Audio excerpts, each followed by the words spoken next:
Qarang, fonning katta yo'li bo'yi quyosh bo'lsa ham, qor bo'lsa ham ochaveradi albatta. Sababi 2 sotikdan oshiq yopiq angari bor. Mana yerda ham naves qilib foydalansa bo'ladi ijaraga. Bu Marg'ilon katta langardi yo'li. Men yerda fonni terayib turishlar. Langarga shunday langar metanga burilganingizda langar metanga yetmasdan o'ng qo'lda. Uni ham beriladimi ayvonni? Yo'q, u addenni u. Ashtamda bo'lib qo'yadi. Bu xonani ham beriladi. Ichida sanuzel, hammom tualeti bor. Menga naves to'sib, ichkani ham ko'rsataylik. Uzoqroq muddatga ijaraga. Nima ochadi batga? Belki sasni ochsa bo'ladi, mana gipsakardonchilar ochsa bo'ladi.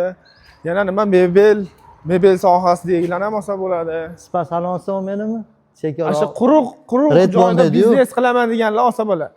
Spa salonga zo'r. Spa salonga qiladi, keyin joyimiz skvaznoy ekan. Xo'p, maktabda sanuzellari bor. Bu joy hozir 2 sotikdan oshiq yopiq, bemalol foydalaniladi. Mana bu burchakda bitta ofisimiz bor.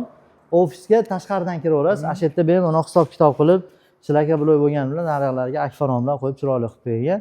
Bu tomon fasadga ishlov berilmagan. Past raqamlar egalari telefon qilib uzoqroq muddatga ijaraga olsalang, katta yo'l bo'yi fonni atroflar tera mayda-chuyda sotishyapti. Endi bat hozirgi kunda bo'sh ekan, uzoqroq muddatga beriladi. Dogovor qilsangiz, labzdan qaytmaydigan akalar ekan, mana oshnamiz xudo xolasa kafil bo'lyaptilar. Yaxshi odam. Hali ichida yaxshi odam bo'ladi. Yaxshi odamlar ichida o'sha odam ekanlar. Telefon qilinglar, sizlarga uzoq muddatga beriladi.